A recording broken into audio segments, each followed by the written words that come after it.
Ako si Christy Recaro, dating isang public school teacher, ngayon IFERN Presidential Director. Dati ang akala ko, ang pangarap ko ay hindi matutupad.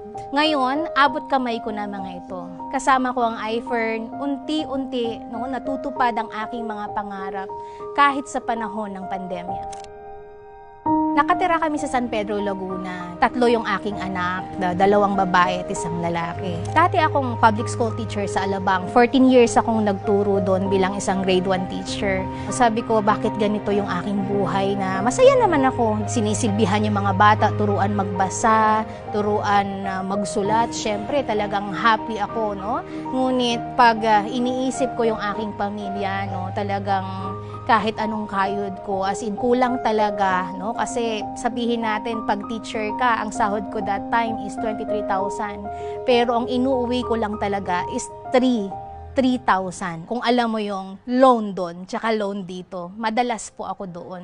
Hanggang sa kung ano-anong iniisip ko, magtinda ba ako ng ganito, no? Jayco Donuts, no? Meron akong binentang siopaw, no? Siomai, nandyan yung MSE, Natasha, no? Forest Lake, no? And of course, grabe, kung kilalang kilala nyo, sabi nga kwento sa akin ni Sir Tom dati, complete package ka pala, no? May St. Peter ka na, may Forest Lake ka pa. Kahit pagsama-samahin mo yung mga extra income ko before, kasama na yung mga loan doon, loan dito, no? Talagang it's not enough. Dating OFW yung aking asawa sa Jeddah. Iniisip ng mga tao pag abroad ang asawa mo, maraming pera. Pero sa totoo lang, no, sabi niya nga, no, tinitipid niya rin talaga yung sarili niya, makapagpadala lang ng extra para sa amin. Mahirap kasi, syempre, habang lumalaki yung mga bata, tinatanong or kailan uuwi si Papa, no, tapos kapag nagvi-video call, ganun, syempre, magtatanong sila, no, kung kailan ang uwi. Tapos syempre, mararamdaman mo talaga na namimiss din nila na meron silang papa sa tabi nila. Nag-pray ako, no, na ano kaya ang magandang opportunity na pwedeng dumating sa akin, na masasabi natin na pwedeng hindi na umalis yung aking asawa, no, na mabigyan ko naman ng more time ang aking mga anak imbis na ibang bata yung kasama ko araw-araw, hanggang sa pinakilala sa akin ng aking BFF, no, si Presidential Director Jovi Asis, ang IFERN. Sabi niya sa akin that time, alam mo ba, pag ginawa natin ang IFERN, yayaman tayo.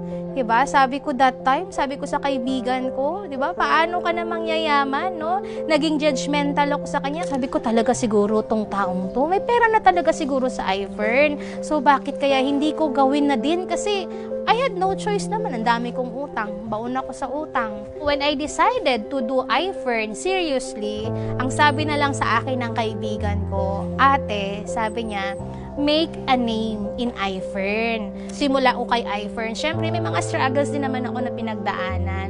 Naranasan ko na naduro ako, na umuwi ako, nasa bus ako, umiiyak ako, no? Chat ako kay Sir Tom sa upline ko na kahit nasa biyahe pa uwi, maalala ko lang talagang mapapatulo talaga yung luha mo. Pero since mas mataas yung pangarap ko for my family, hinayaan ko yun talagang.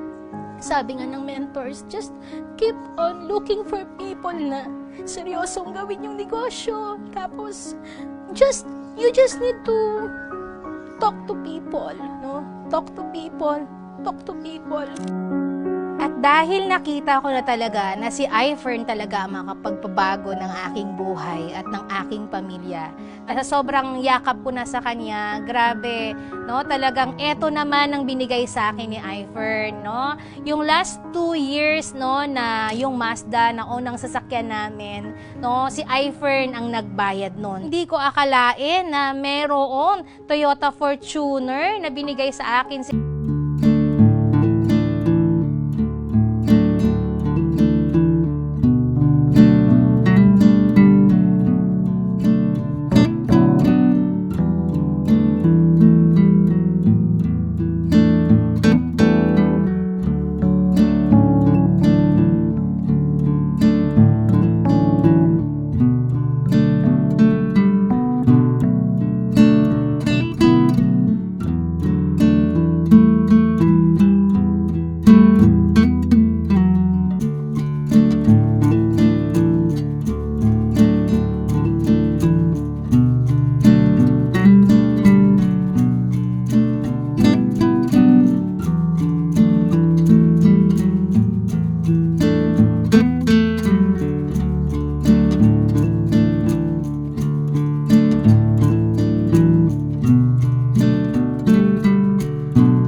lahat.